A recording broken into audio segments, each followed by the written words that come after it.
assalamu alaikum bandiraɓe musidɓe tedduɓe yeɓiyankoɓe Windara TV onon kala on calminama e mbadi ko teddinde caggal calminal ko yettude Allah tigui dokkuɗen kattande e bawal ha gartuɗen émission men Sénégal men hande noon koɗo men ko Amadou Ly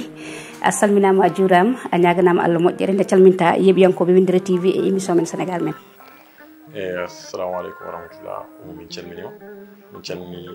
bandiraɓe sehilaɓe hettiyankoɓe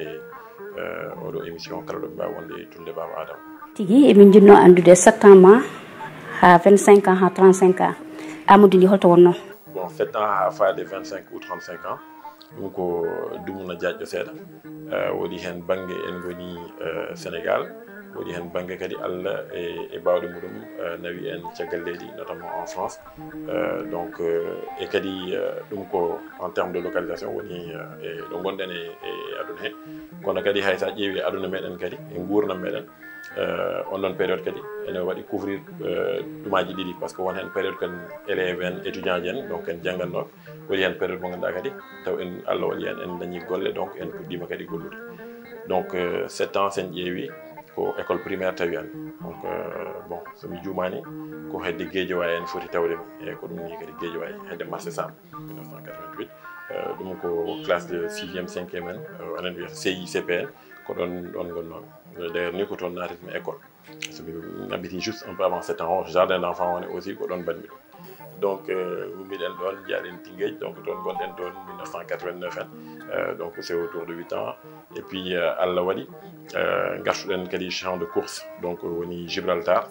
hedde centenaire ɗo hen donc toon mbanmi classe de C1 et puis ɗum foof addi ɗum noon ko baba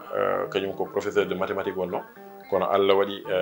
on ɗon période o fuɗɗi nadde projet ji de développement Allah waɗi won tubako goto en wiye Bruno Legendre ene ɓuuri andirede ni Mamadou Anne par ce que Allah waɗi ko ƴettuɗo inde meɗen nde o ari omo ingénieur agronome wonno ari ɗo dans les années 80 naati e diwan Fouta ene walla yimɓe e gueɗe kewɗe donc ko kanko Bruno kanko gollitino e babam donc ɓe gone dande maayo ngo gadde pompage solaire uji gueɗe mbaɗe noon eɓe balla yimɓe men e diwanuji meɗen ɗi donc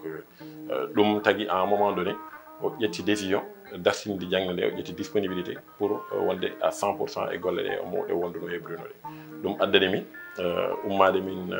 Rufisque donc artude hedde Gibraltar ɗon ɓurno ɓattade galle ɗo Bruno honno mbiyete golle mabɓe ene ɓeeɗo min koddini e même galle pendant hitande min gummi ɗon kadi min jeehi Fouta donc classe de CE2 woni enen mbiyata 3e primaire mbaɗmi ɗum ko Fouta toute l'année entière gummimi ɗon gartumi kadi à Guédiawaye bon après pour ne pas passer année par année jaltuɗen école primaire o no gartuɗen toujours zone Guédiawaye o CM Canada ko toon gonnomi bon haade mi arde CM Canada ni quand même rapidement parce que ça c'est une étape importante aussi e gurdam meɗen ko Rufisque nde arti kanko e jangde nde kanko babam o addi kam ko enseignant ji ko noon kewade ko jiyata kala ɗo goni ko yo ɓiɓɓe men gon à portée de vue c'est à dire en tawen koye mbawi falude guite e sukaɓe mumen donc ko ni o yiɗino min mi ara donc mi wona sara makko noon goni ɗon sara makko au niveau du collège Momar Sène Wali à Rufisque Allah waɗi noon rafi fimo taw mbaɗa yaare et 12 ans 13 ans quelque chose comme ça et ouais c'est ça 13 ans 1994 guittami Rufisque gartumi au niveau du CM de Canada donc woni Cheikh Anta Mbacké Soum Diwane ko noon wiyete ɗon dañmi brevet Allah waɗi min gummi ɗon min eggi min jeehi Keur Massar ɗum ko hoɗorde nde min nawami kadi lycée Lamine Gueye taw nden ɗo waɗata jalise uji nde tout ça par ce que pour ɓattomo so probléme waɗi mi jeeye ɓe wawde yawde mi waɗantonomo kadi démarche uji kewɗi komin waɗanno ɗum imputation budgétaire uji ɗi ga démarche uji ɗi poɗɗa waɗe au ministère de l'éducation puis gummoɗa ɗon jaaha ministère des finances fof ko min toppitotono ɗum donc forcément il fallait que mon à côté parce que yalta ɗon yaha hôpital jalta ɗon yaha janggoya etc donc Allah waɗi on s'est retrouvé en situation de responsabilité très tôt parce que nde rafi o fimode tan gueɗe kewɗe mbaɗe noon ko min o hettinno hen nde Allah waɗi o hawrela dial en 1999 nden mbaɗa yaare e classe de première je pense si je ne me trompe pas ou seconde quelque chose comme ça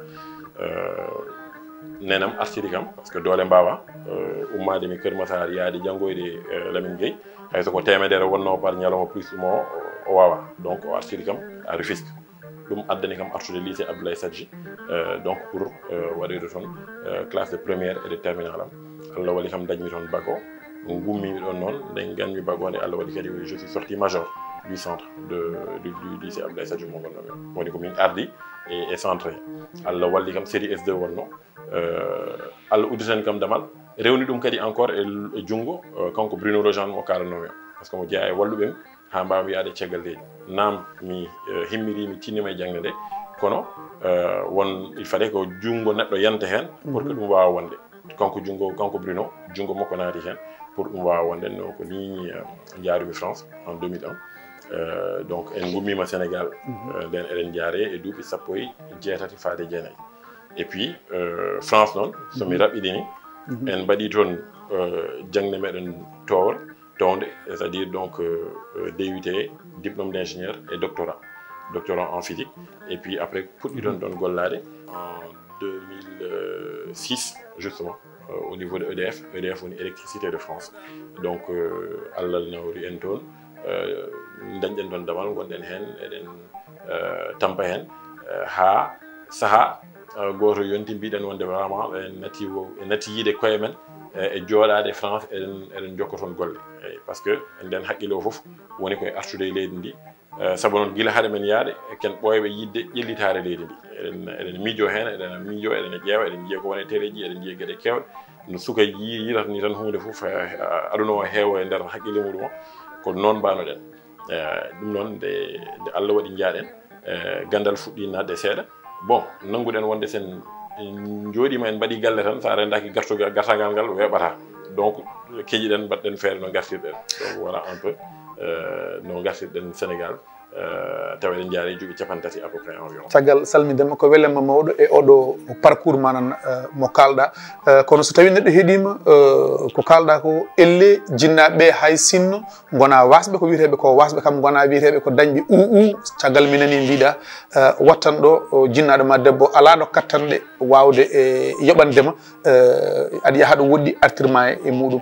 on saaha ɗam gurdam holno wano weeɓinoyma walla eyyi ɗum ko haali gonga mi wiyata basal tout est relatif e aduna dañal e basal neɗɗo ne wawi dañde temedere yoro ɗum walla neɗɗo ne daña million par ñalawma wiya yanani ɗum pour weltade walla pour nangude wonde ene jogui walla ene wasi kono kam enen comme no mbiyannomi ni bon enseignant enen foof enen gandi wona galo kono kam wona base totalement non plus mais nde Allah waɗi noon o rafi o heɓtimo nde ɗon caɗele naati sabu rafi o insuffisance rénale kala ganduɗo holko woni séance de dialyse fof ko 90 000 francs wonno aɗa waɗa 2 à 3 séances de dialyse par semaine donc 180 à 270 000 par mois ɗum ɗon so tawi ko salaire maɗa tan an enseignant o haaletno naati hen e nder semaine goto heddo jonta tati gueɗɗiɗɗe a yoɓan taw ordonnance uji ɗi de kalande tan ko dialyse uji a ñaminan taw galle ma a yoɓan taw haydara donc aɗa andi ɗum kam firti wadde basal naati sabu so tawi rafi pawiɗo e maɗo an so nannama hen ko keɓata ko foof semaine muɗum tan yoɓani safranima semaine saka noon ñamminde e jangguinde sukaɓe ma komi anda wiide holtude ɗumen et tout ça donc forcément caɗele naati taw emin jahata e duuɓi nden nde babam rafete nde comme ni wami duuɓi sappo e ɗiɗi sappo e tati min woni afo galle n'est ce pas kodde amen ko nden jibina d'ailleurs nden hitande enfin hitande rewde hedde ni jibina 95 ceerno Mouhamadoul Mansour donc ko pour wiide wonde min so mbaɗa ƴeewa gurdamam no ganmi ko wonde ko ɓuuri hen hewde ko période caɗele tigui rigui wonno sincèrement nene kañumne ko nden ko ɓoyɗo wonde noon jambaɗo ko katante tigui rigui kono ko nden ɓurmi teskitade min wonde o dari pour wallude baba wallude gallo e darade e sara makko nde rafi o naati nde fuɗɗori ko jeygu ton e mayonnaise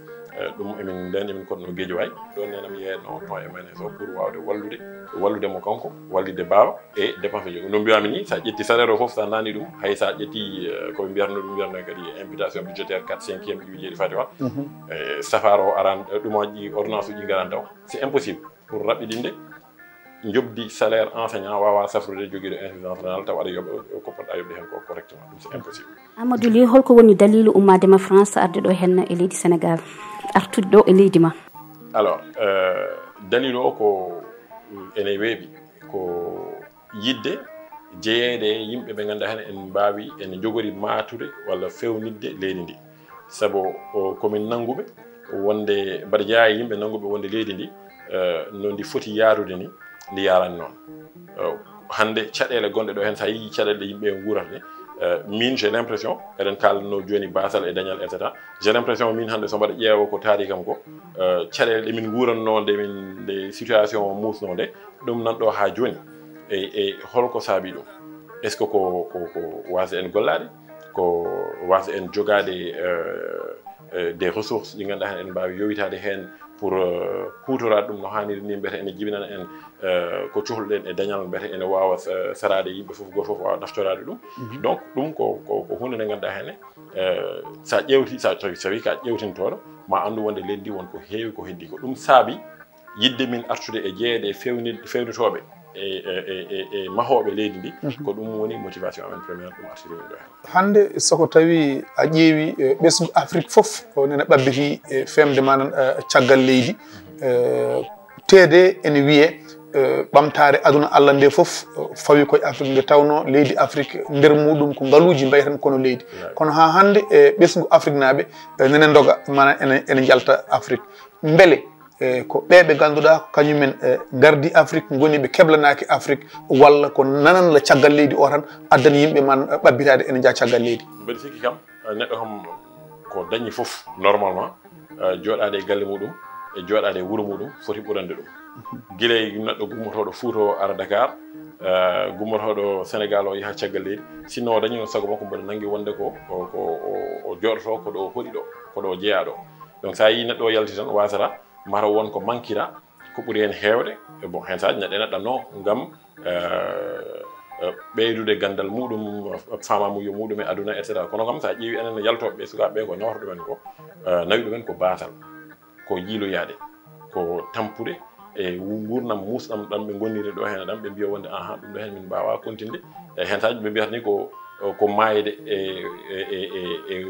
e wurde ɗo hen kañum foti ɗum noon ɗum jarantaɓe ƴettude laaɗe eɓe mbiya eɓe tacca eɓe gummoɗo hen eɓe jaaha ha Espagne en et cetera en mbaɗa walla ɓe tacca désert uji taw eɓe mbawi mayde tan ala fof ko wawi heɓtadeɓe hen mais ɓe nanggui ko gurnam ɗo hen ɗam kañum e mayde foti pour min noon mi wiyata responsabilité o woni koye kaari walla kaari kono kam responsable uji meɗen c'est à dire ardiɓe en ɓe koɓe potno wadde pour wawde wadde créer les conditions gam yimɓeɓe mbawa dañde ɗo hen ɗo tampi par ce que ƴeɗɗitare avant tout ko yo yimɓeɓe en dañɗo tampi sukaɓe yo dañɗo tampi rewɓe yo dañɗo tampi par ce que ɗum woni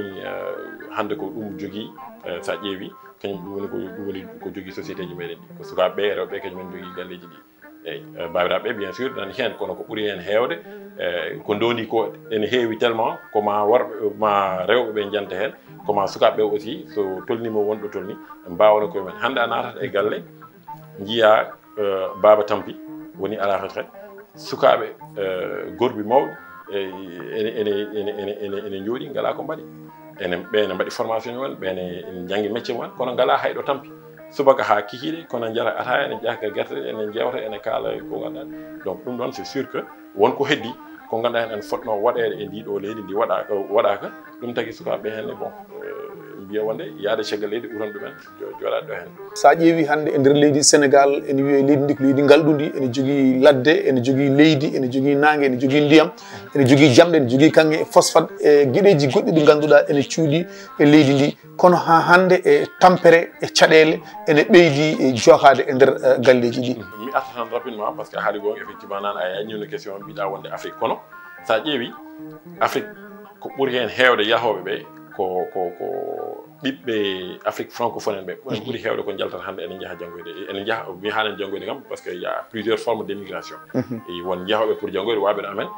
ɓe hen jooɗo ɓe hen garta kono ko ɓuuri hen heewde ko kalten ɗo hen ko yimɓe ɓe ganduɗa hen koko gummi pour yaade par ce que ene jiiloyo wona jangde nawi ɗumen ko ɗo tampi eɗo golloyi ko ɗum jeehi yiiloyade mbimi ɗum ɗon sa ƴeewi Afrique o ko ɓuuri hen heewde ko Afrique francophone o kañumen ɓuuri hen heewde ko jaaha Afrique anglophone sa yeehi toon ko ɓuuri hen heewde wona trop ko maɓɓe enen ni enen gummoɗo enen jaaha Afrique centrale en et cetera enen ƴeewa tampoyde toon et cetera ça c'était juste pour addude précision goɗɗo supplémentaire donc jiɗɗa wiide mataw ko anglophone en ɓe ɓuuri toppitade manan ɓe munen ɓe walla sikki ala sikki ala ɗum aɗa ƴeewa ɗum c'est à dire ene faaɗi peut être pour haalde ɗum émission mbaɗo ni hen mais won gueɗe kewɗe domaine aji kewɗi saɗa ƴeewa kala leyɗele ɗe ngannduɗaa henne ko anglophone uji ɗi c'est à dire donc Angleterre en wonno ɗumen colonisé avant hannde ko ɓuri hen heewde kamɓe ɓuri himmirde e yawde e développement en matière de ƴellitaare par ce que ko ɓe gollata ko ene ɓe mbaɗitoy noɓe jarata ni wona noon jaraten enen eyyi ɗum ko hunde nde ganduɗa c'est facile à démontrer il suffit de faire des comparaisons a yiyat ɗum donc les pays anglophones ko ɓuri hen heewde actuellement sont légèrement en avance sur les pays francophones parce que koɓe noɓe jawraninte wonɗen gueɗe ni e noɓe gollorto ni enen en goniran noon aɗa haalanno nane ngalugol ngu e leydi Sénégal phosphate en ga zircon en ga fer en ga hunde fof en haala en o ren wayten kono leydi joni watti wiyede pétrole et gaz ni ne haala voilà n'est ce pas ben justement ɗum woni donc question o ko ɗon c'est holko tagui holko saabi bon ko ɓuri hen heewde quand même ko wattini ko yiya ko ɓooyani ça fait peut-être moins de 10 ans qu'on a commencé à exploiter walla un peu plus ko ressource uji ɓurɗi heewde ɗi pétrole et gaz kalte ɗo arani tawni ene yakora peut-être ɗo e hitande walla duuɓi ɗiɗi fuɗɗoɗen yiide notre premier mètre cube de gaz ou notre premier baril de pétrole bon ça n'empêche pas que wonko woni ɗo ko ngannduɗaa henne eɗen poɗno ƴeewde enen foti ƴeewteede tigi rigui holno yimɓe mbaɗirta signé contrat ji ɗi noon ɗum ko goo holko dañaten hen ɗiɗi ko dañaten hen ko holɗo ɗum natata est ce que ko budget de fonctionnement de l' état tan walla walla bon quand je dis fonctionnement de l' état ça inclut l'administration et tout ça walla est ce que ko kalis mo ganduɗa ene nanne dans des projets de développement ɗi ganduɗa henne ene jibinana yimɓeɓe des solutions ɓe ganduɗa hen yimɓe ne mbawi dañde hen ɗo tampi sukaɓe en daña hen ɗo tampi min ɗum ko ɗum nangomi komi nanguɗo wonde hande saɗa ƴeewa no ɗum wiyeteno kadi ndemaka gaynaka ka awgo ko ɗon poɗɗen ɓurde hande somi jumani hande subaka tan elle somi ƴeewi jumani mi yi wonde ɓe mbi wonde président Macky Sall wi son excellence wi wonde il fallait que yimɓe mbaɗa accélérer la stratégie d'autosuffisance de souveraineté alimentaire ɗum kam ɓooyi haalde ɗum non seulement ɓooyi haalde ɗum mais hande particulièrement hande ɓe mbi ko avant décembre 2022 ɓe jiiɗi ko yo sol mais holto gonɗen en depuis nen woni ko mbiɗa ko holko tagui guila nden ha joni ko hande yimɓe jotto on est à même pas 2 ans 1 an et demi de la fin du deuxième mandat n'est ce pas eɗen mbiya wonde il faut que yimɓe mbaɗa accélérer la stratégie de souveraineté etc alors que mi haali ɗum won émission mo kalnami ɗum ñande hen min ko wona critique mo gonmi waɗde mbimi ko won ko heewi ko waɗa ɗo hen hande e investissement ji komi nanguɗo wonde ene fotno wawde waɗede mais no waɗirani peut être ene waɗi laaɓi goɗɗi no fowno fotno waɗirede comme mi ƴetta exemple stade o ɓe mbi wonde 200 et quelques millions d'euros donc presque 140 milliards de francs CFA mais ne mbiyani 150 160 milliards peu importe dans ces eaux là si je ne me trompe pas même le chiffre que j'ai en tête c'est 168 milliards de francs CFA ko wawi wonde foof c'est 100 milliards et au delà stade mo ganduɗa hen sa ƴeewi stade Diamniadio o kalatmi stade kesso o sa ƴeewi sen petti hen bal so heewi ha heewi ko laaɓi 2 e hitande hay goto wawi ittude ɗum ko kalno ɗo ko 5 fois maximum par an yimɓe mbaɗata organiser un match d'envergure jarowo kene hebbina stade o etc et par an est ce que ɗum ɗon ene wawi waɗede justifié keɗen ƴetta kalis ko pendant ce temps là an pendant 10 ans 15 ans 20 ans ka poɗɗo yobde ñamande nde tu as le service de la dette à assurer pendant toute cette période là donc ça veut dire que on endette les générations futures enen ñamlo kalis mo ganduɗa jogori yoɓoyde ɗum ko sukaɓe men aroyoɓe janggo kalis mo ganduɗa hene jogorɗen yoɓide ɗum o ko coynotoɗen e gaz et pétrole kalteɗo o au lieu que naata e goɗɗum jogori nadde koye yobde ñamade ɗe ganduɗa hen c'est ce que j'appelle min personnellement des dépenses de prestige parce que d'accord leydi pondini Sénégal parce que waɗino ɗo hen zamanu e jiɗɗen ɗo wadde organiser match jaɗen ɗo hen ko Thiès stade Lat Dior Thiès yimɓe ne mbiyani wonde le stade n'était même pas homologué pour wawde wadde ballon ɗon donc ɗum ça pose un problème mais est ce que entre stade Lat Dior Thiès mo ganduɗa hen c'est pas homologué wonani au standard de la FIFA ƴiwi jeeɗi fati walo et wadde Diamniadio mo ganduɗa hen stade kesso mo ganduɗa hen so heewi ha heewi ko 5 fois par hitande yimɓe pour perdre ton bal est ce qu'il y a pas entre les deux une solution intermédiaire est ce que la solution intermédiaire n'était pas de ƴettude stade Amitié o woni stade Léopold Sédar Senghor o waɗe réhabilité comme no yimɓe mbaɗi réhabilité building o building administratif woni peut-être que nden sen mbaɗino ɗum je dis n'importe quoi mo wasata ko 30 40 50 milliards natano en milliards uji keddiɗi ɗi fof ƴetten nanen ɗum e ndema ka walla projet ji fo nane ndiyam walla e courant walla e maafe mi tottuma exemple goɗɗo TER c'est vrai ene yooɗi ha maayi super mais ɓe mbiya 655 milliards ɓe mbiya 1000 milliards bon ñande hen nanmi ko ministre des finances keso kañum hoore Mamadou Moustapha Ba kañum wi wonde ko 656 milliards hors intérêt bon omo wiya wonde intérêt contratake si ƴettu kaali sa yeehi banque a ñamlima kalis le coût du prêt ce n'est pas seulement le capital c'est pas seulement le principal c'est-à-dire c'est pas ko ñamliɗa ko tan koko ñamliɗa e intérêt ji ɗin ko ɗum woni ko mbatta remboursé ko ɗum woni ko artirte le coût de revient réel donc so tawi 656 milliards o intérêt ji ngala hen et bon on doit intégrer les intérêts dedans wasata donc yimɓe wiyoɓe 1000 milliards ɓe waɗani donc 1000 milliards karate ɗo mais ko admettons déjà 656 milliards est-ce que on doit dans un pays comme le Sénégal hande ɗo leydi ndi tonni ɗo e caɗele kalteɗe enen mbiye wonde sukaɓe ene jaaha ene ɗanno yo ƴiwi jeeri fati wala ene tampa est ce que eɗen poti ƴettude ko funde 656 milliards eɗen nanno ɗum e train mo ganduɗa henne d' accord ene yooɗi ene feewi ene ɗum mais eɗen mbawi dañde train intermédiaire encore entre wasde jogade train walla jogade train mbaɗo no petit train bleu gonnoɗo adano e jogade TER mo joguiɗo no encore une fois est ce que ala train gonnoɗo e hakkude muɗum mo ganduɗa eɗen ponno wawde ƴettude ɗum taw ene feewi ko train thermique même so écartement wona écartement standard bon s'il le faut même ramener à écartement standard mais le type de train là même parce que min mi yiiɗo hen des exemples de comparaison avec le Nigeria j'ai plus les chiffres en tête mais c'est sans commune mesure sauf que noon train mabɓe o yoɗaɗi comme no TER o ni mais ça n'empêche pas que fonctionnellement woni ko mbiyatmi ko way kono wiide mbaɗi yiide ummade Pikine mbaɗa ara Dakar joni noon mbaɗa foti wawde sodde oto mbaɗa jogui 50 millions mbaɗa foti sodde hen oto mbaɗa wawi sodde oto mo 10 millions ene itam Pikine ñande foof ene addaɓe Dakar mbaɗa yaaha mbaɗa arta n'est ce pas kono kadi mbaɗa wawi ƴettude 40 millions mi nanno ɗum toujours e même oto enfin oto goɗɗo mbaɗa la même chose la différence entre les deux c'est que dans un cas somi waɗi 10 millions 40 millions mbaɗa heddora ɗum pour waɗde hen goɗɗum somi ƴetti 40 millions mi waɗi ɗum e oto mbaɗa heddora 10 millions pour waɗde hen goɗɗum donc c'est ce que je dis au lieu de prendre 656 milliards et de nanude ɗum e TER peut-être que eɗen mbawno wadde 250 milliards nanen ɗum e train dewɗo lawol et 400 milliards keddiɗo eh bien ƴeewen encore une fois awo ngo goɗɗum e goɗɗum nanen taw eɗen nanno ɗum hen min ko ɗon woni probléme mi wiyani wonde ko waɗa ko moƴƴani mbimi kono waɗirani eɗen jogui laaɓi goɗɗi no mbawno ɗum waɗirde ɗum no ganduɗa henne fondamentalement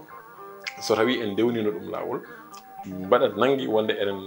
eɗen daña ko jiidotoɗen ko c'est à dire faciliter la mobilité au niveau de Dakar parce que c'est congestionné ene faaɗi ƴiwi jeeɗi fati walo avoir des infrastructures pour pouvoir avec rehausser l'image du Sénégal et accueillir les gens dans de bonnes conditions ok tout ça c'est bien mais en même temps taw eɗen keddore ko ganduɗa eɗen mbawi nan ɗum taw kam seɗen so kaali so aroyi janggo e jaam pétrole et gaz coyneteɗo taw ko wona kene yoɓa stade mo ganduɗa hay goto fettata hen bal donc parce que c'est extrêmement important non c'est important c'est très important je reviens sur le stade parce que c'est-à-dire pour moi c'est symbolique de ces dépenses de prestige hande stade baɗo ɗi hen so waɗama en Europe mais chaque week-end yimɓeɓe pettat hen bal parfois même 2 fois par semaine match Champions League wala match goɗɗum so wona équipe football o ko goɗɗum waɗata hen etc rugby o ene wawi arde hen etc donc chaque week-end chaque semaine le stade il est en train de travailler c'est un outil de travail c'est un investissement way kono ƴettude